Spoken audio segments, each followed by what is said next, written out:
can roll with Joseph Worthington, who's going to be a fun, playful roll, and stay as far away as possible from James the Tenacity Tomlinson, because he's a self-proclaimed psychopath who's going to throw me through the floor. Q&A for BJJ. You have questions, we have some answers. Facts may vary. If you want to record a voicemail for the show, go to the website, bulletproofforbjj.com, podcast, record yours there. First one coming in from James. Here we go.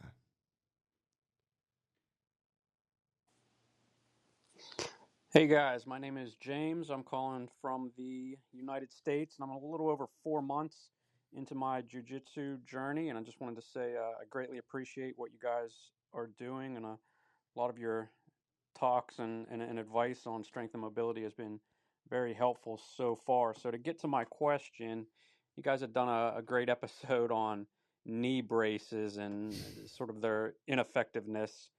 And I have a sort of a similar question. It seems like one of the most common injuries, nagging injuries, are to the ribs. And I've had some ongoing rib soreness. And I did a little bit of research, and it seems like there are some different products out there, rib wraps, different wraps, and even different compression shirts with some padding in it and things like that. And I was wondering if you guys have had any experience with that.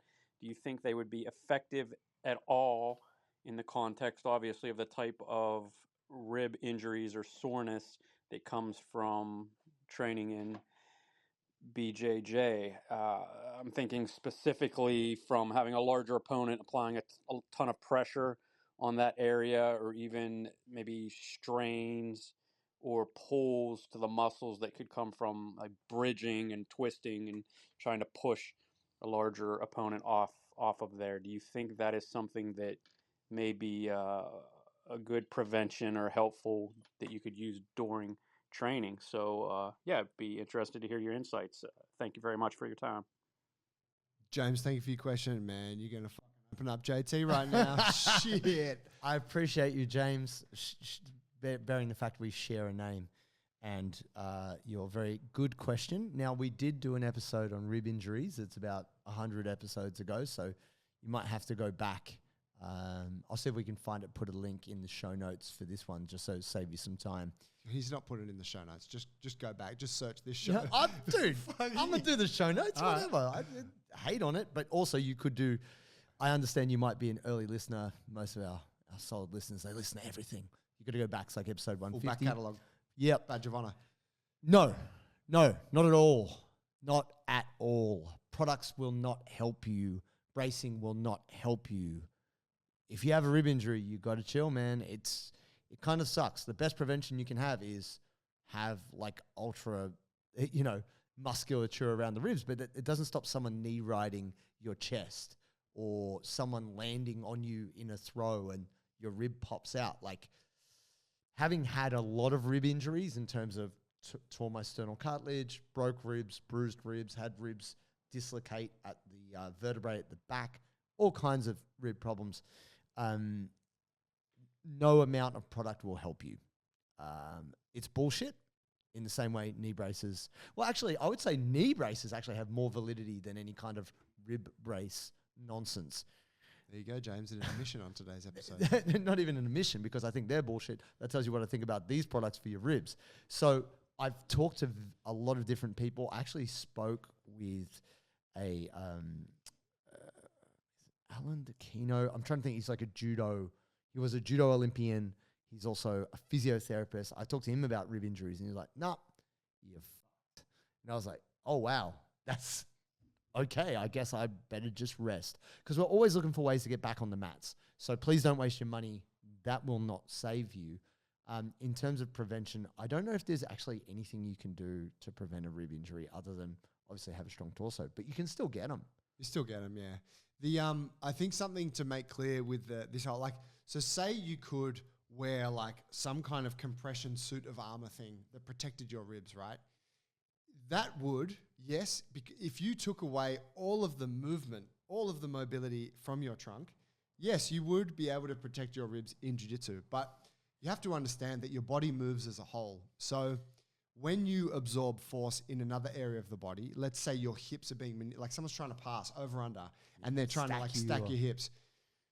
The force of that movement is dispersed through the trunk and through the spine because your body as a whole can deal with that. So if you took away the mobility from one area, like the trunk, you would be asking for really fucked up injuries in everywhere else, right? Because you can no longer take force or dispersion through the trunk.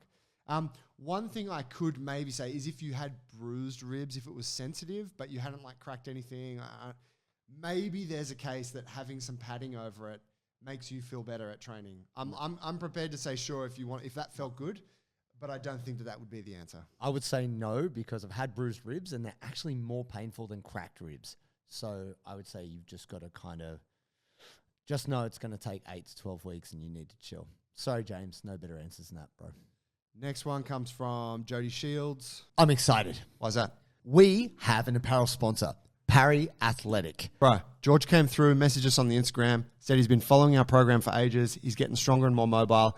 And he's got this cool gear company called Parry, and he wants to send us some stuff. And he told me that his mission was to create the best pair of training shorts ever. Yeah, he wanted something that he could lift and roll in, and that could accommodate thick, muscular thighs and hips. And that suits us. Speaks to us. Also, what I like is I love the colorful design. It actually looks really cool. I am the most colorful dude on the mats these days, hands down. I think the thing that I've loved about it is just it feels good. It feels good. It looks good. And you, ladies and gentlemen, can get a discount when you go to checkout. If you go to parryathletics.com, put in the code bulletproof20 and you get 20% off. Oh, yeah.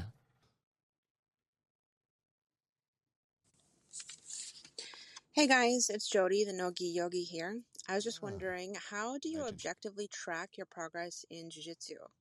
So in the strength realm, you've got the periodization and progressive overload, and the variables are much easier to control and manipulate.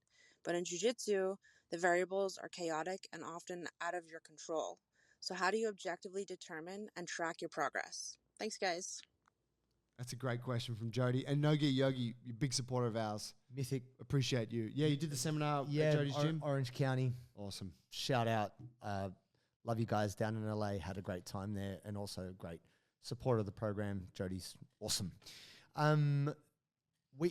Jody had actually messaged me and I said, send us a voicemail because I think everyone could benefit from this. I think what we don't appreciate about jiu-jitsu is how complicated it is. And look, a deadlift can be complicated, but the variables are very set. Yeah. Gravity, you got weight, you got you and your technique. Every time you do a scissor sweep, say, I got to do it differently for how I do it with Joe versus how I do it with Adam versus anyone. So every time you got to modify your technique. And also depending on how much they're smashing you, you got to modify your technique. So this is my own personal approach. Just choose a technique, whether it's a takedown, a pass, a guard, anything, whatever it is, a sweep. Pick that one thing and you need to practice it consistently with the same partner. Now, there's all these different arguments about ecological learning and blah, blah, blah, like Greg Souders, whatever. Separate that. If you have no experience with a technique, you want to control as many variables as possible so that when you change one of them, you can work out if that helped you. If there's too many variables, you don't know what levers you're pulling for it to improve. Same body, like same training partner, same way, get their feedback, work it. And I would actually say you would do it anywhere from 100 to 200 times with varying degrees of resistance with the person. And just work it until you feel that you understand how your body moves when you do it. Then the next step is to do it with other bodies of varying resistance. Once you feel confident that you can hit that sweep or hit that takedown on a variety of people at your own skill level and approximate size, then work it up to other people.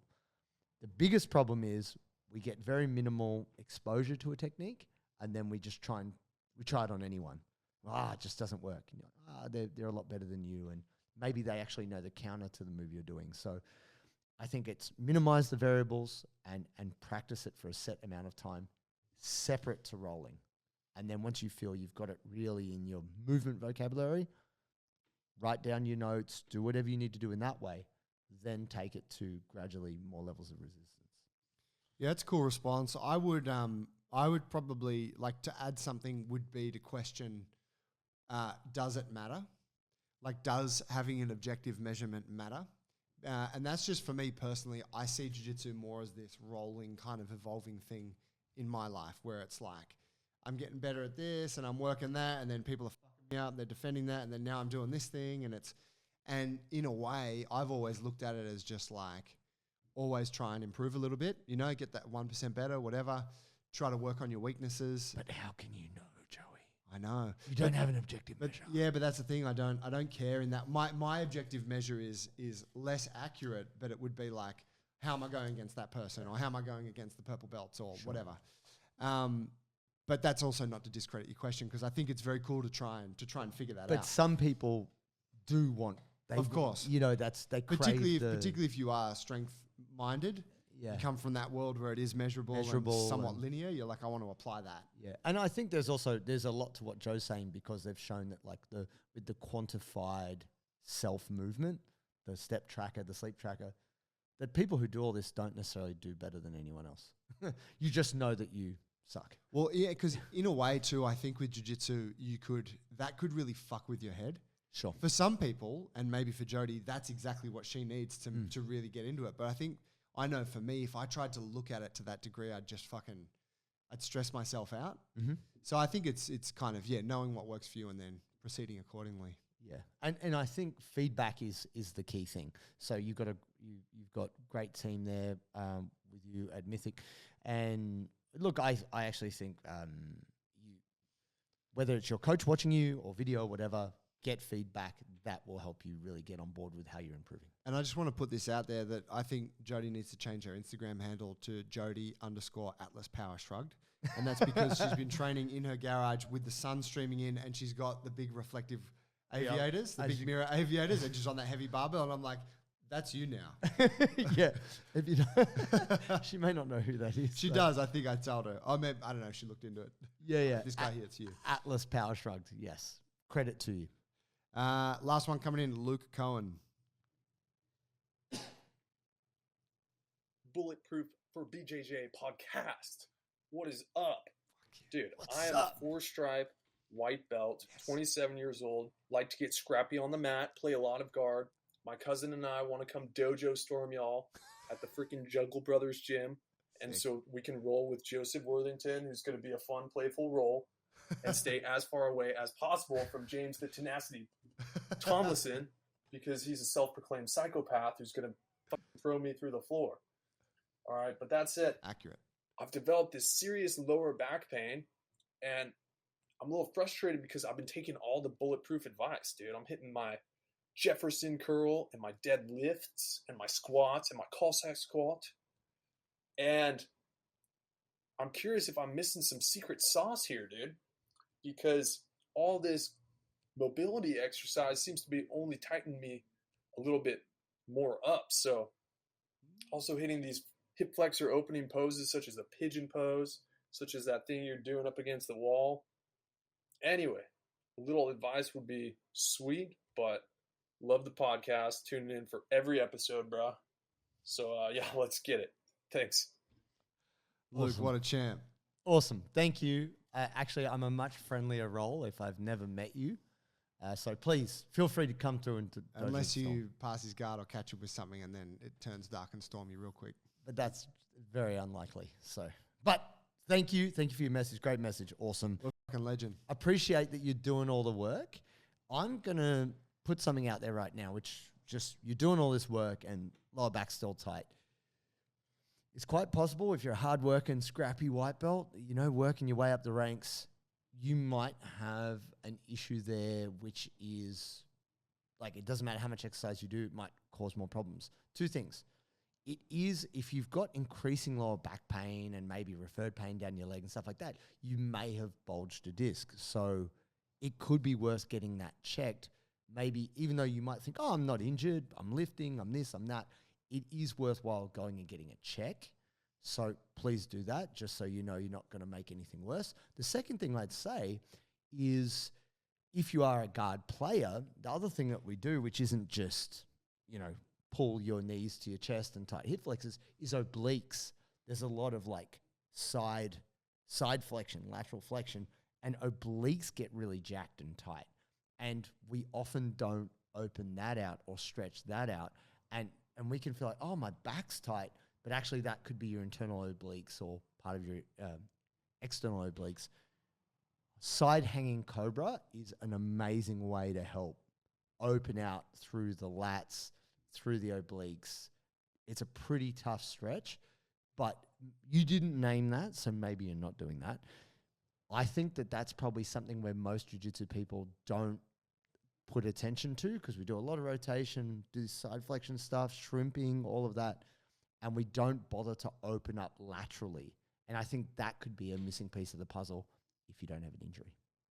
Absolute. I was thinking that, I mean, there's a lot about you that we don't know.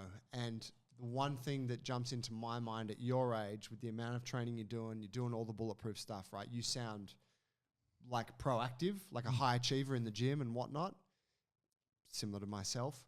You may be just frying your nervous system too much.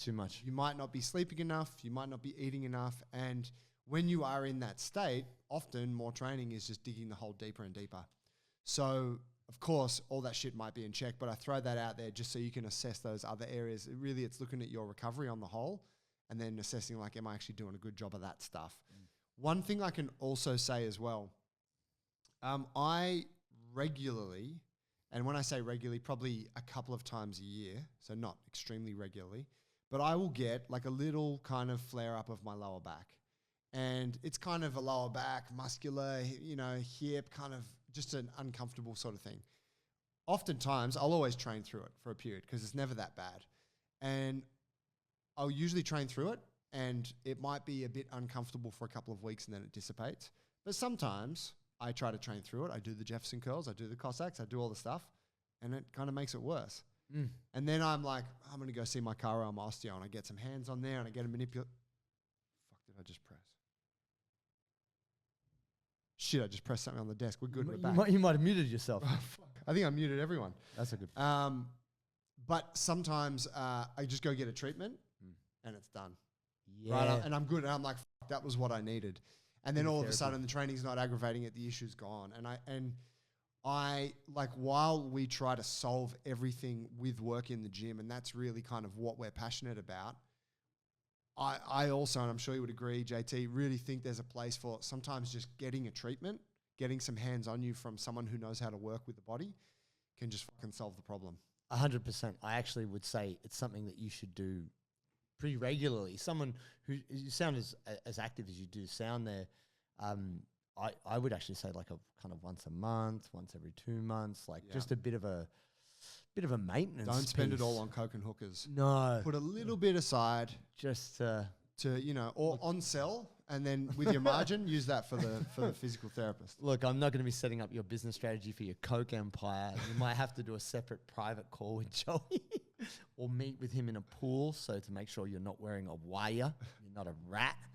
But I think ultimately what Joe's saying there is doing more isn't necessarily the answer. Because that it seems like that's the answer. Well, I'm not stretching enough. I'm not lifting enough. When actually it's like, well, actually, you're not doing what you need to just actually help your body restore. And that's why you're getting progressively tighter and tighter. So factoring in a bit of therapy can really help. Yeah. I actually had a couple of weeks ago, we started doing some like B stance squatting. Yep. Which you saw me doing this morning. B stance is like a very Staggered shallow stance. kind of split stance. Yeah, 1 foot slightly behind the other.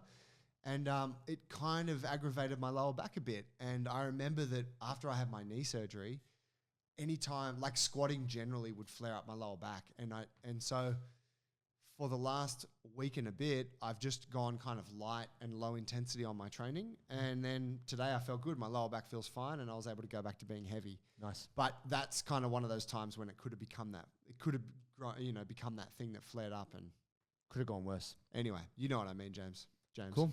Yes, indeed. Awesome. Guys, if you want to leave us a voicemail for the next one, go to the webpage, bulletproofofbjj.com, podcast tab, record a voicemail. We'll get you on the next Q&A. Peace. Appreciate y'all.